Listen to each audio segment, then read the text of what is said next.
hello. Happy marvelous Monday. Happy Martin Luther King Jr. Day, everybody. I hope that your day was well. Hope that you had a wonderful holiday weekend. Um, I'm super excited to join you today. I'm Karissa Spain, your host. I am the landlord and tenant coach. I just want to say thank you so much for tuning in. Um, you had an opportunity to check out the description. Today, we're talking about rodent issues and just having some dialogue or discussion, if you will, over who is responsible. The information that I share today is not legal advice, but it is industry's tips, best practices. If you have questions, comments, please go ahead and drop it in the comment section. Just want to say thank you to all of my viewers, whether you're watching on Facebook, YouTube, or LinkedIn. Do know that I appreciate you all.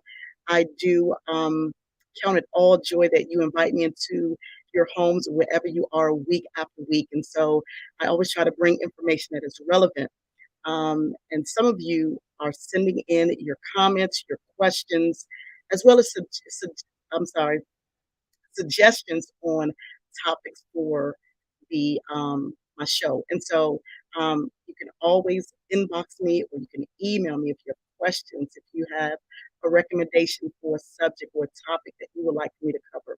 If you are a landlord or a tenant, please in the comment section, let me know where you're tuned in from. I always ask for this because I want to give information that is relevant to the area that you live in. And here's why I do that. The laws are different from one state, from one jurisdiction to the next. The laws are not always going to be the same.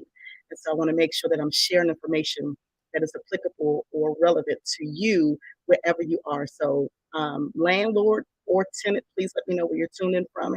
If this is your first time watching me live, or if you are watching a replay, thank you so much. I hope that something that I share today would be helpful for you or maybe for someone that you know. So go ahead and hit that like button. Feel free to share this with someone else. If you have not already, subscribe to my YouTube channel. Go on over to the YouTube page, smash that subscribe button so that you'll be the first to know when I am live and online. So I just want to acknowledge some people who are here today. Hey, Kimberly, thank you so much for tuning in. Um, Hello, Ms. Butler. Good evening, beautiful. Happy New Year. I hope that you are well. Hello, Christina. I've missed you, beautiful. Hello, Dee. Thank you so much for tuning in, big sis. So listen, I am going to jump into it because this is a hot topic. I've been getting lots of questions pertaining to pest control. And so on the cover, I shared a picture of some rodents that were on a mice trap. And so this is a true story. This is what I do. I have been in the property management, uh, housing, real estate industry for almost 3 decades, just working in various roles, capacities, from being a property manager to a housing inspector, a housing educator, and so much more. And so I can honestly say that I'm not really surprised by the things that I see happen. I have seen a lot over the years. Hey, Alex, thank you so much for tuning in. Hope that you are well. Okay, so I see your comment, your question, Alex. So I'm going to jump into that in a few seconds. Um, but again, I have seen so much in the industry over the years, and the one thing that I can say is this: uh, people will change, people will come, people will go. The laws will also change, and so what may be applicable and relevant today may very well change by tomorrow or next week or the next upcoming months, weeks, and years, right? And for those of you who can think back pre-pandemic, if you will, especially in the DC metropolitan area, since I see Ms. Butler is on, Alex is on, we know that the pandemic brought about changes to the law, things that landlords can and cannot do, as well as tenants' roles and responsibilities. And so I'm going to touch on those things today. But let me go ahead and go to your question, Alex. Um, you said you have a rental property where the neighbors lets his dogs go in the yard. Let's feed on that. What agency would I call to get help? That's a good question. So, Alex, it just depends. So, here's the thing. Um, Number one, the question that I have for you before I answer your question is I would need to know if this is a market tenant, um, Is it a tenant who's participating in any type of housing subsidy program, whether it's DHS, rapid rehousing, um, DC Housing Authority if it's in the DC area. So that will help me to give you a definitive answer on which agency to call. So if it's obviously a participant who is in some sort of program, I would suggest to contact that agency. If um, if the neighbor, let's just say, okay, so I see your comment. So in this case, your tenant is a voucher participant. Let me go back to your question. So the neighbor is allowing the dog in the yard, using the bathroom in the yard, I'm assuming. Rats are feeding on that. So is it a situation where the rats are just kind of coming into their yard, which is trickling over to yours, or is this dog coming into your yard? So I see the neighbor and I see the tenant. Okay, so if the neighbor is maybe the homeowner or maybe renting and not in any type of housing program, Alex, I will email you. Let me just do some research and um, we can discuss this offline because I would want to know some more details about what's going on with this situation. There are a couple of agencies that you could possibly contact. I want to make sure that I get you to the right place because if the neighbor is not a tenant, the neighbor is a homeowner, then that's a different agency, right? So I just want to understand a little bit more in terms of what's going on. Okay, you said yes, two dogs going in the yard, not your yard. He's the renter. Got it. Okay, so with that being the case, if the neighbor is also a participant in the voucher program, you can contact that agency so that they could be aware of it and kind of help mediate that issue. You can also contact if you feel like there's some other housing code violations or some things going on at the property. You could also, Alex, contact the Department of Buildings, which used to be or formerly called DCRA, the Department of Consumer and Regulatory Affairs. They have changed their name. They can have an inspector that will come out to verify what's going on and cite whoever is responsible. So you have a couple of options there. Alex, you have my number. Let's chat sometime this week. And okay, I see that the renter is a market tenant. Got it. Okay, so you can contact the Department of Building. I'll give you a number for that. So Alex, let's chat this week. I'll give you a direct number so you can reach someone in that office to have that complaint um, made against this person. And that's the unfortunate part about uh, property. Whether you own the property, whether you're renting the property, you're renting it out, things happen. And so in this situation, the question that Alex just asked, another person completely not even on the property, they are creating an issue which is trickling over to his property. And sometimes that happens. And then the questions are, what can you do? How can you make sure that it's enforced? Who's responsible? And so it's a really touchy subject. So as a matter of fact, I'm gonna pull a picture up because I want you all to see what I'm discussing today. I want to give you a visual in terms of how bad situations can be. All right. And in this picture, current situation, the problem did not just start overnight. When there is an infestation, usually you might see one or two here and there. And just to define infestation is two or more. That's what infestation is. So if there's two or more, then you have an infestation problem. So if you see one here and there, you might just have a small problem. You might want to get on top of it when you realize that something is going on. But when you see two or more, you already know that you have a bigger issue on your hand. All right, so let me pull up the picture because I want to give you the visual. I know some of you have not seen the picture. So let me pull up the picture first, and then we're going to get into the discussion. We're going to have some questions. I'm going to throw some questions out there just to get your feedback before I get into the meat of the picture. So give me 1 second. Let me pull that picture up for you today. Because sometimes seeing it versus hearing about it makes a big difference.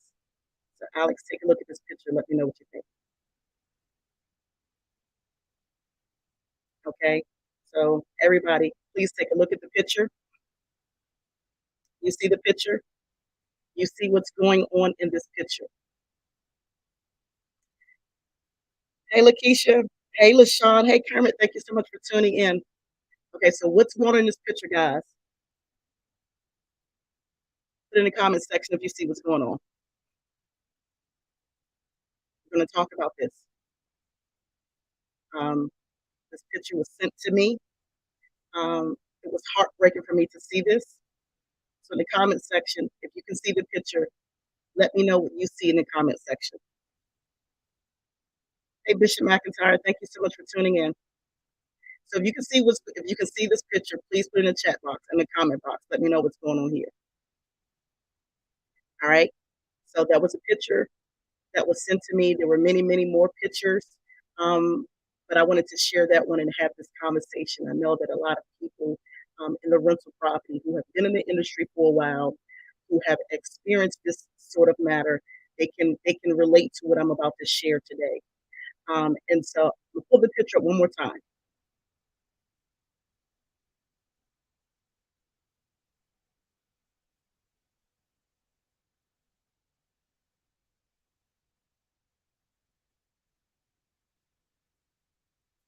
Okay, so in the picture, I saw your comment, Alex. Was anybody else able to see the picture? Okay, so Christina, you said bad infestation over time, it looks to be. Hey, Miss Osborne, thank you so much for tuning in, beautiful. I'm glad that you made it. Whoop, whoop. All right, so in the picture that I showed you, um, they were not mice. Those were actually rats on a glue trap. Okay, Ms. Butler has a question. Is there construction occurring around their property? That's a good question. And I'm glad that you did ask this question. Because sometimes when there is construction going on, usually rats will run and they'll seek to hide shelter somewhere else. But in this case, no, there's no construction going on in that community. Alex, you said, I'm guessing it might be 3 rats on a glue trap. Okay, let me go back to the picture.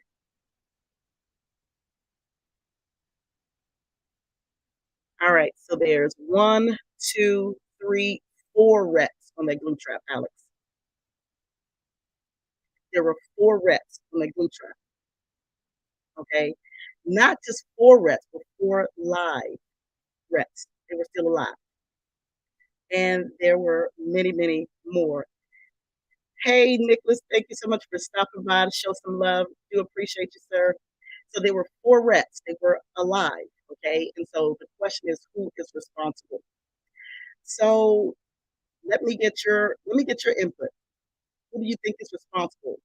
So if you looked at the picture, and I recognize it's small, I do apologize. I didn't realize it was going to show up. Hey, Juan, I didn't recognize or realize it was going to show up that small on the screen.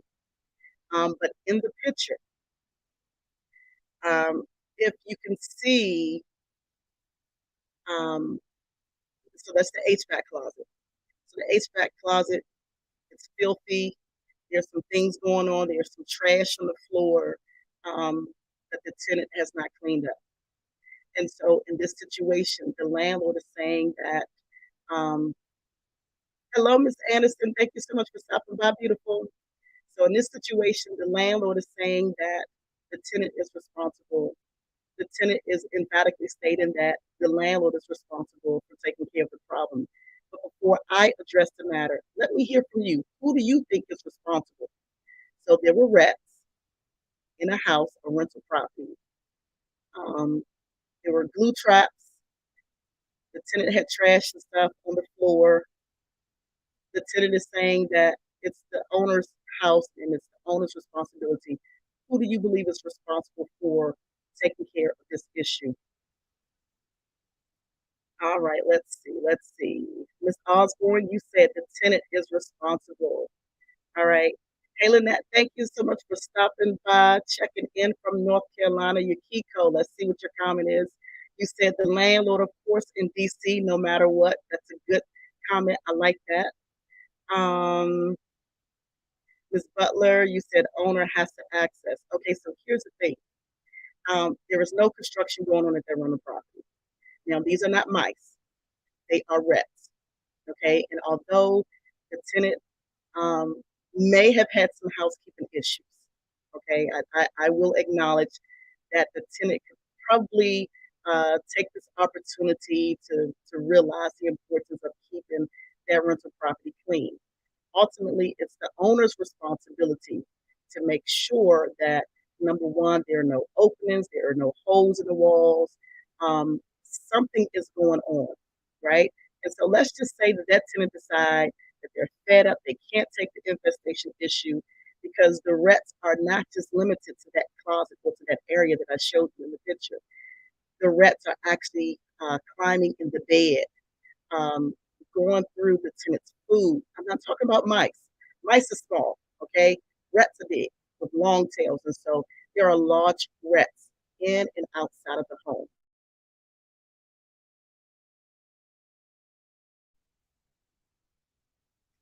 And in this case, it is ultimately the owner's responsibility to take care of this problem.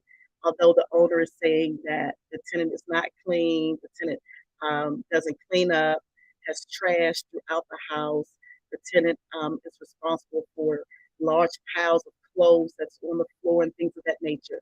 Well, the rats don't necessarily live inside the home. The rats are coming in from the outside, as a matter of fact.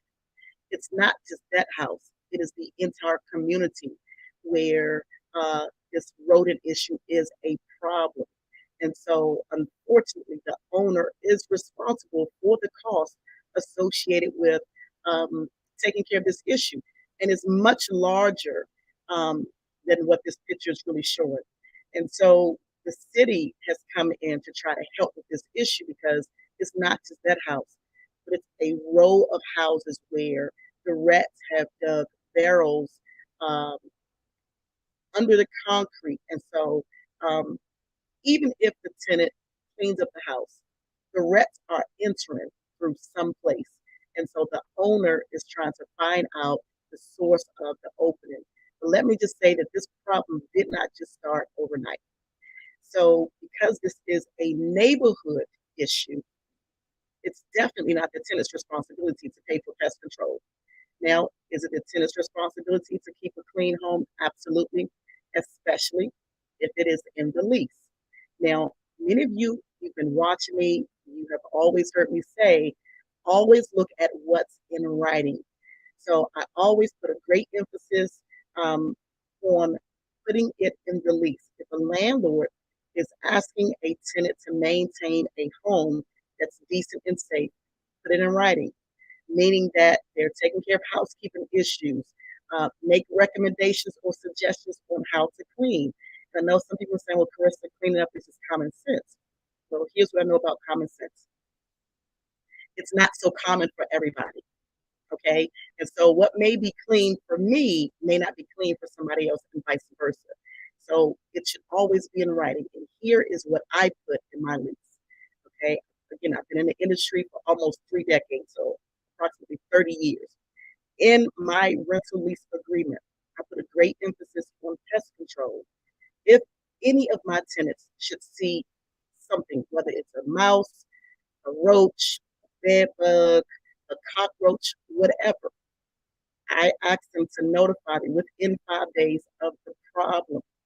Now, in the event that they don't notify me that there's a problem and the problem progressively gets worse, then it's the tenant's responsibility for whatever that cost is for not notifying me. But now, in this case, where there is rodent infestation, even if it is in the landlord's lease that the tenant should notify that owner, the issue is throughout the community.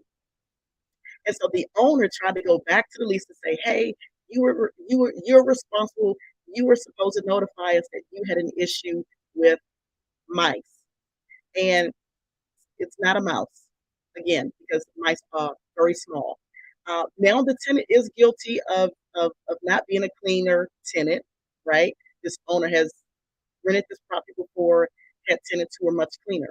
But here is where the problem that I saw that I had, right? So this owner has rented the property out. The owner at some point lived in this rental property, but to say, oh, well, I lived there and I never had that issue, that's neither here nor there.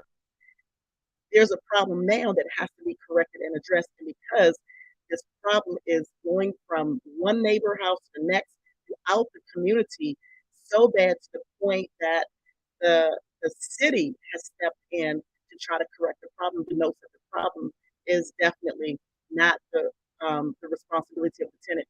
And so there was this dispute because again the owner kept going back to the lease, and the tenant, um, she was trying to do the right thing by keeping in contact with the owner, sending pictures, sending emails, asking for pest control, and sometimes just a regular pest control exterminator, who will just come out and give like minimal treatment will not correct a rodent problem on this level where there, so barrels are holes, so there are holes and tunnels under the house.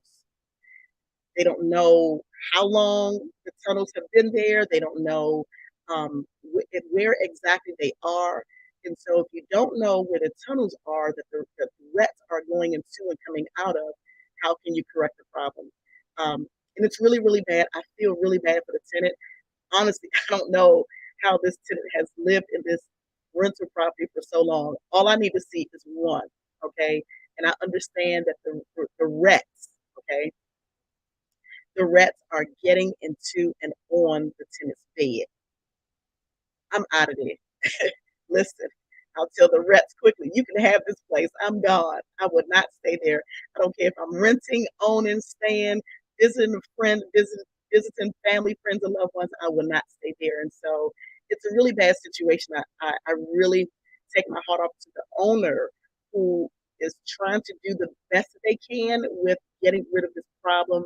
This problem is much bigger than them. Unfortunately, I feel really bad for the tenant who has to live in this situation.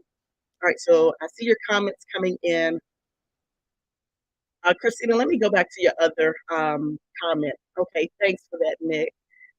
This is a topic that is much needed because unfortunately, this problem is not confined to just this rental property. There are a lot of tenants and owners who are experiencing this, especially in larger cities, major cities where there's a lot of traffic and things going on in the community. Uh, Christina, you said trash disposal is very important as well. Absolutely. And so I do hope that owners would have conversations with tenants. I know that people like to, hang out and cook out in the backyard.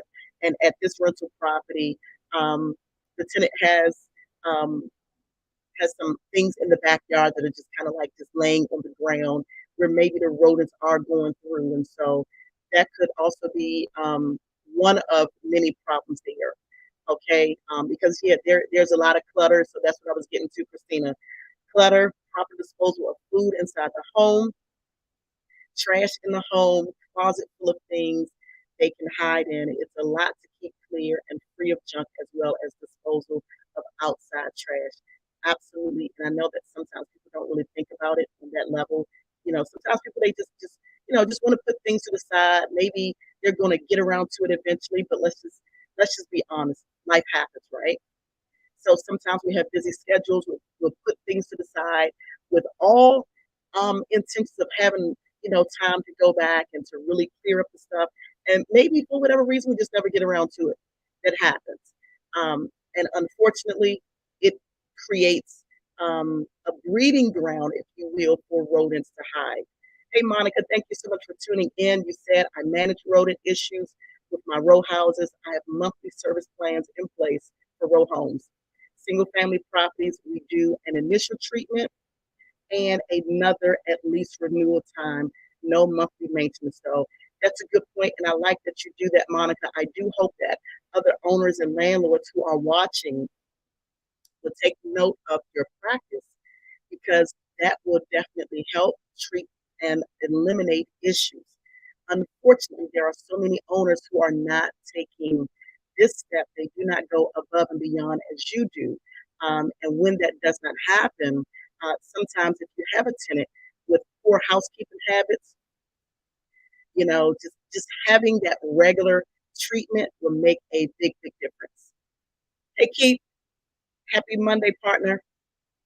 And so, Keith, um, I'm not sure where you jump in on the discussion that we're talking about rodent issues, addressing the fact that, when there is an issue with not just mice, Keith, but rats. As a matter of fact, Keith, I want you to see this picture.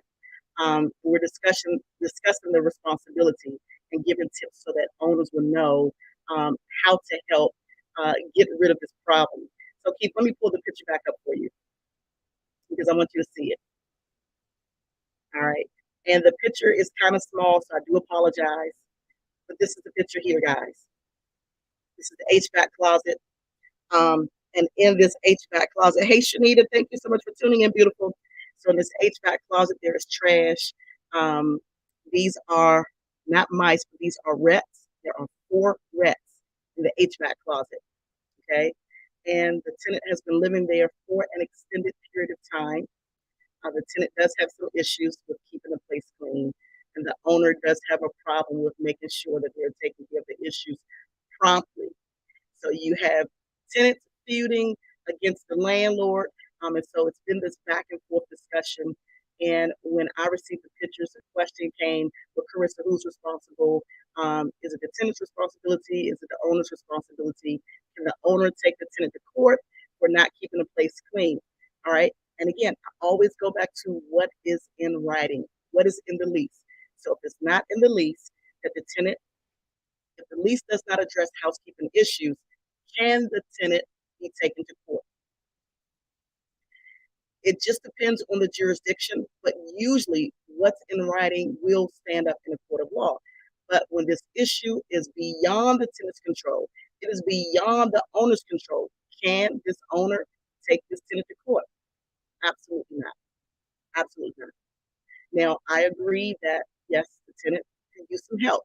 She could use, I saw Shanita on, Shanita Jefferson. She teaches tenants how to maintain decent, safe, and sanitary homes. She's created some training that she does for tenants in the DC metropolitan area, showing tenants how to live, showing tenants the importance of cleaning up.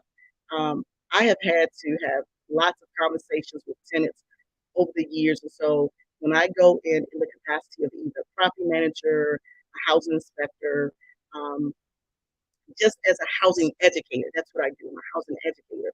I educate my tenants. So if I'm in there doing an inspection, if I see grease on the stove, if there's a buildup, I'll tell them how or what to use to get the grease off the stove. If I go in the bathroom and there are multiple rings around the bathtub, right? Or if there's dirt in the shower, the base of the shower, um, I tell the tenant the importance of cleaning this stuff up because it's easier to clean it up at that moment versus trying to go back later and you have to put so much work and use harsh chemicals to get that stuff up. See, here's the thing when tenants don't understand the importance of cleaning, or maybe they don't know how to clean, right? They don't understand that it costs more when you have to go back later and try to just do like this deep cleaning. It's going to cost more money. It might cost you more time. It might have to cost you more money because of chemicals that you have to use. Maybe they have to use a harsh detergent. I just tell them, listen, if it's grease on the stove, get some sort of lemon scented dish detergent because the lemon will act as a degreaser. So I tell them to put that. They can get it from the dollar store, right? It could be Joy, whatever. Put that dish detergent, that lemon scented dish detergent on that grease. Let it sit for a little while so that that grease can kind of loosen up. And even in rental properties where, let's say, for instance, there is no backsplash from the wall, or maybe there is, right? It's easier to spray it on there, let it sit for a while, and wipe it off. But I promise that if tenants just wipe it down, so if you just wipe the area down when you cook, just wipe it down at that time. It doesn't get hard. It doesn't get stuck to the surface. And so those are just some of the tips that I give tenants, right? Because I recognize that everybody don't necessarily know how to maintain a home. Some people have never lived on their own, or maybe no one just ever told them how to clean up, right? And that happens. So that's why I try to go above and beyond to help my tenants understand how to live, how to clean up, because ultimately, when you come into a home and it's clean, doesn't matter if it's an apartment, a house, a condo, a trailer, it doesn't matter. When you come into a clean home, a clean environment, it smells good, it just makes you feel better. Even if you have a bad day, you come home to a clean house, I promise you, that is a whole lot better than coming home to filth and clutter. So, but that's another topic for another day. All right. All right, next comment. I include single-family home lease addendums specifying trash management, food storage, walkthrough confirming property condition, including rodent and pest-free. That is a good point, and I know that there's so many landlords who are watching who do not include this. And so thank you so much for doing that. I love to hear these type of stories from landlords, owners, property managers, if you will, real estate agents, or whatever, who are going above and beyond to do that, because I promise that tenants, they respect owners, they respect housing professionals who run their business with an iron fist. I'm not saying that you got to be mean and forceful. What I am saying is that um, sometimes tenants, they recognize and appreciate housing professionals who take an interest in the rental property, who go above and beyond to make sure that the property is decent and safe. And so, certainly, and I'm coming to your comment, Keith. In jurisdictions that are pro-tenant, that means laws are strongly in favor of the tenant. And so landlords who go above and beyond, they document, they conduct inspections. And when you're conducting inspections, you're taking pictures or you're capturing videos to record the condition of the property. And then you also follow up with the tenant at that time. That makes a big difference. And so this is something that a lot of owners are starting to learn. Even owners, I have found owners who have owned rental property for decades and never knew this information. And so this is why I share the information that I do every Monday right here on Facebook, LinkedIn, and YouTube. This is free information. It costs you nothing but your time to show up and to get this information and to share it with someone else. All right, so Keith, you said the landlord needs to make sure that they are having scheduled exterminations, but the tenant needs to be held responsible for keeping their apartment clean. Absolutely, Keith. Absolutely, but not just apartments, rental property in general, because I have some owners here who have rental property that may be a townhouse or a single family house or a condo. But yes, tenants should be held responsible. And it should also, uh, again, be very specific in that lease that that's what's taking place at the property. Okay, Kim, you said we have Terminex pest control that comes every Monday and does two building inside and out until all 74 units in the offices and the office are treated. And that is a good practice, Kim. I know some companies don't do this. Some companies will wait for tenants to request those services. But here is the danger when owners are only waiting for tenants to notify them that there is an issue. Some tenants will never report it. Maybe they are okay with this issue. So if you are a housing professional in any capacity, whether you own it or you manage it, please don't wait for a tenant to report the problem.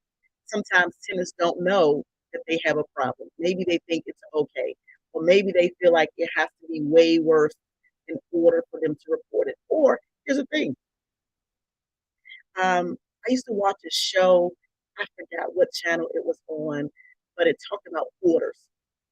And sometimes hoarding can be a mental disorder, whereas people are, maybe they're embarrassed, maybe they're ashamed, or maybe they're just okay with living like that. And so please, ma'am, please, sir, as a housing professional in whatever capacity you're owning or managing the property, look at some of the tips here that have been shared, listen to some of the information that I've shared with you today to provide a better service for your rental property as well as your tenants. Um, Kim, you said we also do apartment inspections. Here's what I recommend. I recommend housing professionals to conduct inspections quarterly.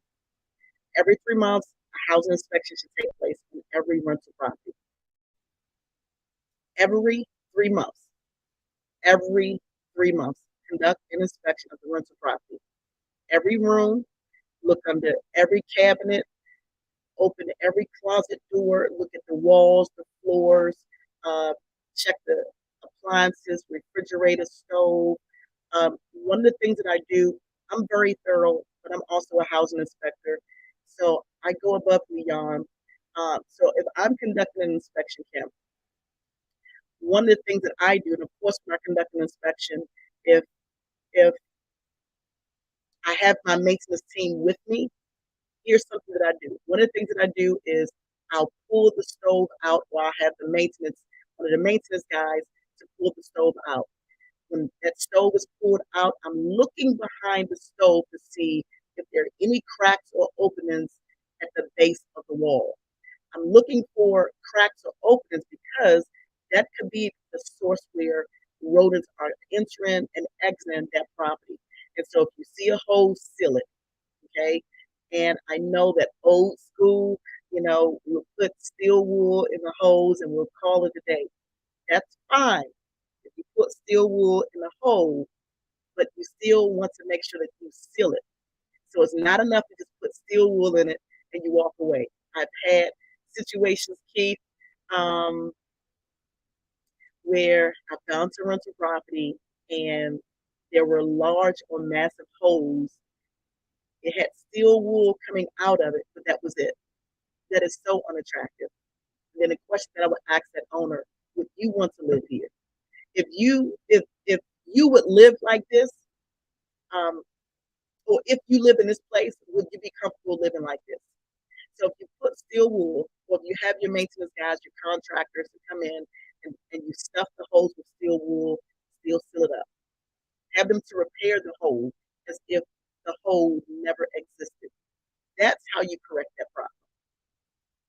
Keith, I had one rental property where I went in and my heart was just so broken because I could not understand how the managers, prior management, had allowed that rental property. I think it was over 200 rental apartments in that community. And the maintenance was so deferred. It was deplorable. Like I really wanted to cry. My heart was broken because I have a heart for people, and knowing that people had to live in that condition for an extended period of time is what broke my heart. And so there were large holes in the wall.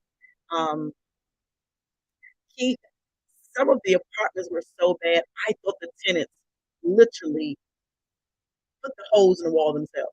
They said, "No, Karissa, over time, the mice or the rats have eaten away in the wall, the drywall, and management never did anything."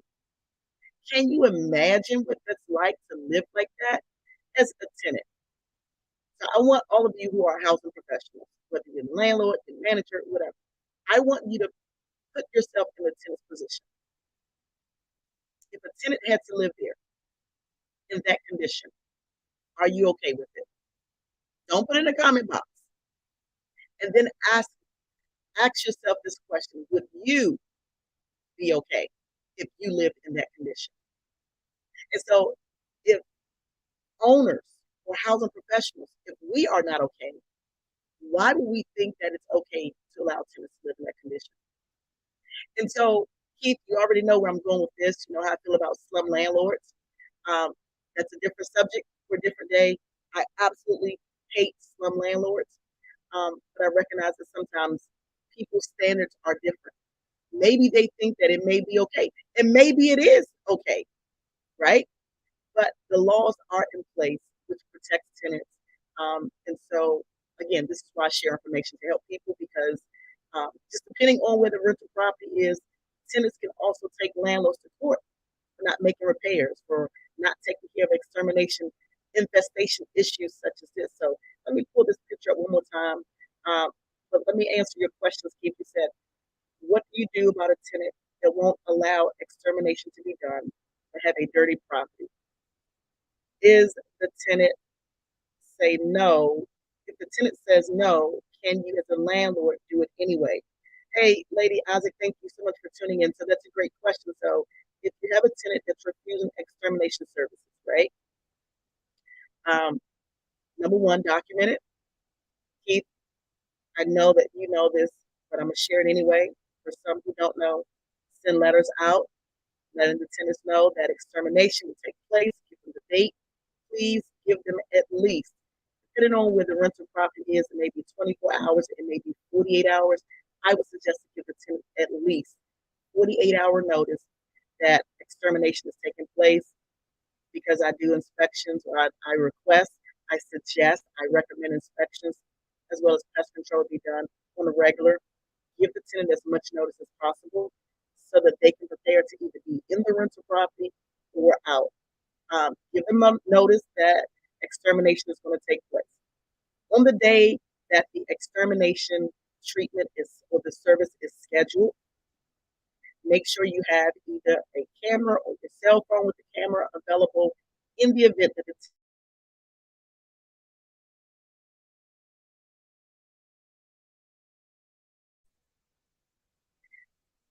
in the event that the tenant refuses to allow the pest control professional to come in. Just take a picture showing that you were there that day. You have your documentation showing that you have notified the tenant that you actually showed up to provide pest control services and the tenant refused. Document it because sometimes, Keith, you already know this, owners can execute their lease by taking the tenant to court. They have to be able to show the court, the judge, if you will, that they have offered pest control service, there's a need for it, and that the tenant has refused. If it's a violation of the lease, execute the lease. And so your final question, Keith, is if the tenant says no, can you as a landlord do it anyway? Well, here's the thing. So if you have the key, you can choose to enter with the pest control with the exterminator, but just make sure that you leave a notice saying that the rental property was treated today. Sorry, we missed you. We exterminated. We treated your rental property today. But if not, Keith, if the tenant flat out refuses, if the tenant is belligerent, if the tenant is confrontational, and I've had a couple, um, one in particular that comes to mind, I think this young lady woke up on the bad side of the bed every day intentionally. Like, I think she just woke up to make the owner's life a living hell, right? And so she complained about everything that was wrong in the rental property. And she refused service, whether it's pest control, whether it's maintenance.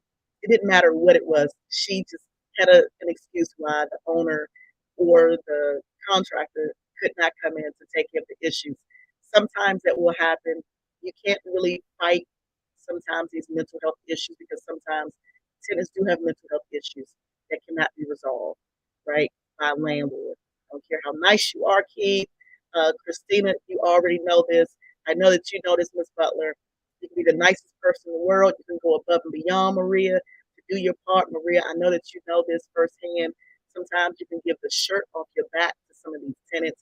And unfortunately, if there's some sort of mental health issue that prevents them from receiving you in a positive way, nothing you say or do will matter. The only thing that you can do is document the situation, uh, execute your lease, and just make sure that you have all of your documentation, all of your pictures, any notices that you've sent to the tenant.